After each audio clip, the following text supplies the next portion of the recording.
lakukan sekarang juga.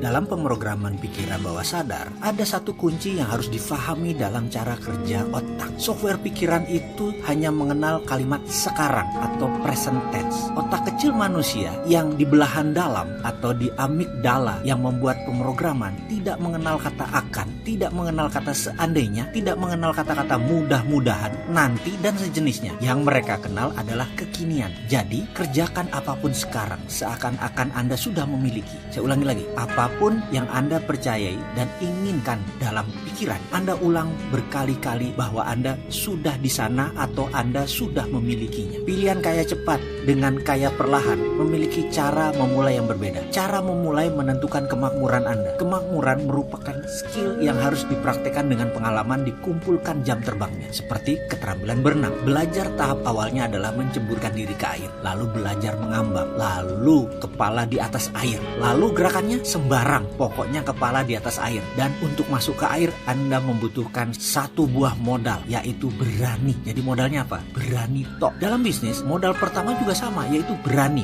bukan uang. Jadi kalau Anda mengatakan saya tidak ada uang buat modal, Anda memiliki poverty conscious. Anda memiliki kesadaran miskin. Kalimatnya lugas ya, maaf sekali lagi. Sepertinya akan banyak yang tidak terima dengan kalimat saya itu, tapi itu adalah fakta. Sekali lagi saya ulangi, kesadaran miskin akan mengatakan saya tidak punya uang sebagai modal. Kata-kata tidak punya uang adalah kesadaran miskin, dan itu adalah fakta. Anda bungkus dengan belum punya uang, itu juga artinya sama. Anda menunda hingga waktu yang tidak pernah tiba, dan saya punya pengalaman untuk itu. Sebagaimana sahabat tahu, saya memiliki banyak sahabat yang secara finansial masuk komunitas 1% manusia. Mereka adalah kalangan the have dan the rich. Mereka berada di puncak rantai makanan. Mereka anak keluarga kaya dan bisnisnya menguasai hajat hidup orang banyak lagi. Dan bisnisnya kemudian mereka kembangkan lebih dahsyat lagi. Itulah mereka disebut the have dan the rich. Bayangkan, di antara semua isi makhluk bumi ini, umat manusia berada di jajaran puncak atau top of the pyramid. Nah, orang-orang ini puncaknya puncak, topnya manusia. Mereka memiliki kekayaan pribadi dan network kekayaan jaringan sangat besar, triliunan, dan pertemanan dengan saya udah 10-15 tahun, bahkan ada yang sudah 25 tahun. Sebagai catatan, kenalan dan teman nongkrong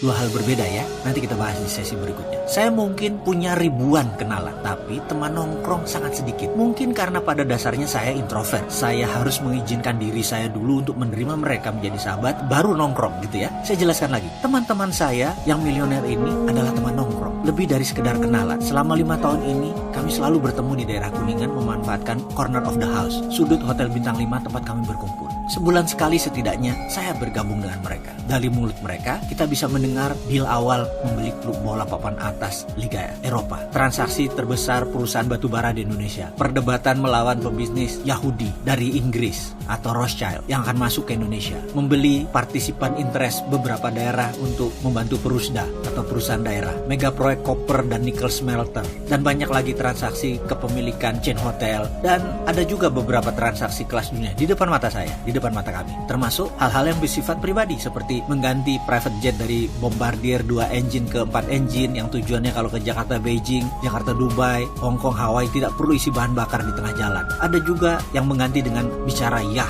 atau azimut yah dari 90 yard ke 150 yard. Itu percakapan biasa, seperti kita membeli Indomie kali di Indomaret. Yang saya mau ceritakan adalah hubungan pertemuan saya dengan mereka sempat terputus sejak 2006 sampai 2010 kira-kira. Saya tidak sempat ada waktu bertemu dengan mereka, dan entah bagaimana mereka juga seperti ada cara untuk tidak bertemu dengan saya. Bukan dengan sengaja, maksudnya kayak ada yang ngatur aja. Semua seakan-akan sibuk. Mereka tetap saja bertemu satu dengan yang lain dan tetap berbisnis. Saya tidak keduanya, alias saya tidak bertemu dengan mereka dan saya tidak berbisnis dengan mereka. Tahun tersebut, usaha yang sedang saya bangun semua dalam masa tanam. Belum ada yang bisa dipanen. Lalu saya ingat istri saya berkata, "Ayah, kenapa sih nggak nongkrong dengan mereka, teman-teman lama itu?" Lalu dia sebutkan beberapa nama pebisnis sahabat saya yang namanya sering ditulis di media, dan beberapa nama yang lebih muda tapi lebih sukses, tapi tidak pernah diekspos media. Saya langsung setuju. Saya ingat sekali pertengahan 2010 akhirnya saya bertemu dengan mereka, dan langsung saya dihujani dengan pertanyaan, "Kemana aja bos? Sudah banyak cuan ya? Banyak fulus ya? Lupa teman ya?" Dan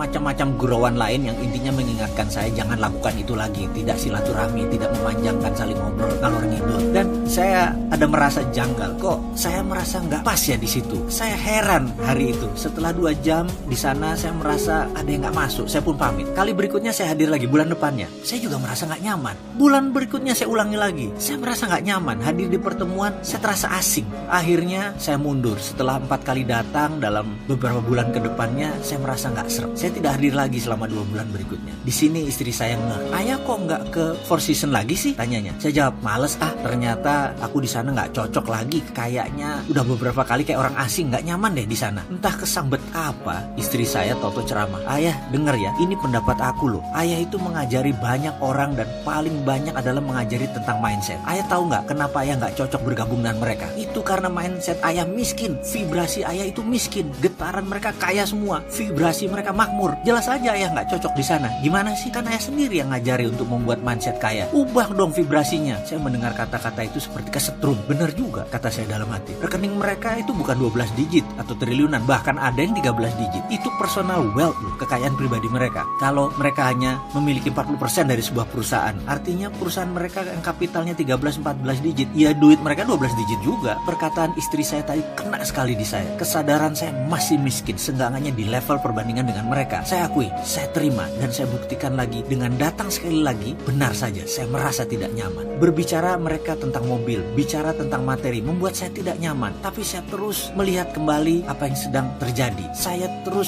tetap datang, tapi dengan tingkat awareness berbeda. Saya mengecek di mana ketidaknyamanan saya. Bicara hal-hal materi ternyata saya merasa risih. Seakan-akan mereka sedang pamer, seakan-akan mereka menyombongkan keduniawian, dan saya tidak suka. Namun saya perhatikan terus perasaan saya waktu mereka bicara banyak hal. Ternyata mereka bicara tidak ada kesan sombong atau vibrasi pamer. Lalu kenapa saya nggak nyaman ya? Mereka membeli barang 10 miliar, hanya merupakan 0, sekian dari harta mereka. Sementara banyak orang membelanjakan 1 juta saja udah merupakan 30% pendapatan mereka. Pulang dari pertemuan yang membuat saya tidak nyaman tersebut, saya mendapatkan satu hal. Ternyata saya punya kesadaran miskin, titik. Nggak usah dibungkus dengan basa-basi. Saya putuskan sejak malam itu, saya mulai harus merubah platform saya berpikir dan bertindak. Saya harus lakukan setiap hari, setiap saat. Saya tanam program baru. Sangat ekstrim cara saya menanamnya, dan saya tahu sekali cara menanamnya. Bahkan saya sampai nggak percaya atau seram atau takut sama pondasi yang saya buat pada saat itu, pemrograman yang saya lakukan. Namun saya udah tekad bulat. Saya letakkan software baru tentang kemakmuran. Ini ilmu praktek, bukan ilmu teori. Jadi saya tidak bisa menuliskan atau saya tidak bisa menceritakan caranya untuk Anda sampai Anda mengikuti video ini seterusnya. 2 bulan saya melakukan itu. Sampai saya hafal karena masuk ke subsistem saya yang paling bawah. Akhirnya saya percaya diri, yakin seyakin-yakinnya bahwa saya adalah mereka, saya sama dengan mereka, saya lebih dari mereka. Lalu saya kontak beberapa sahabat bertanya, "Kapan ngumpul?" Yang dijawab, "Ada nih malam ini." Saya melihat jadwal saya, ternyata sampai pukul 18 saya masih ada tamu, sementara jam segituan biasanya sudah kumpul. Saya baru datang jam 19. Malam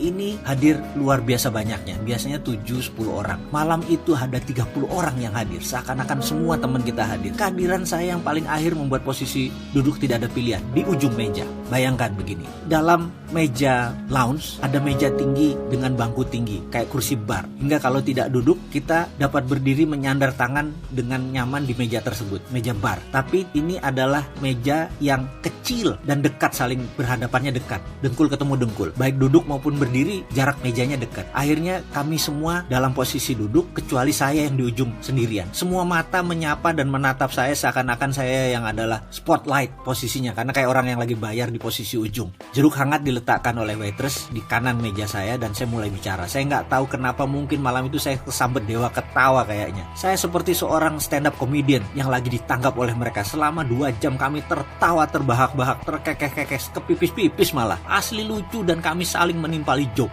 Pulang pukul 11 malam. Wajah saya sumringah. Orang rumah bertanya ada apa. Lalu saya menceritakan rinci kejadian malam tadi. Sejak saat itu HP tidak pernah berhenti berdering hingga saat ini. Untuk beberapa eksekusi bisnis, kalau saya tidak ikut, mereka nggak mau jalan. Semua mendadak berubah akrab. Saya nggak pusing lagi urusan Bombardier, Mona Lisa Project, Azimut Ya, Caesar Palace, atau apalah nama yang saya tidak terlalu kenal. Tetapi saat ini semua itu tidak berpengaruh negatif lagi. Sekarang sahabat, Anda ingin tahu rahasianya apa yang saya lakukan hingga semuanya berhasil positif? Ikuti video selanjutnya.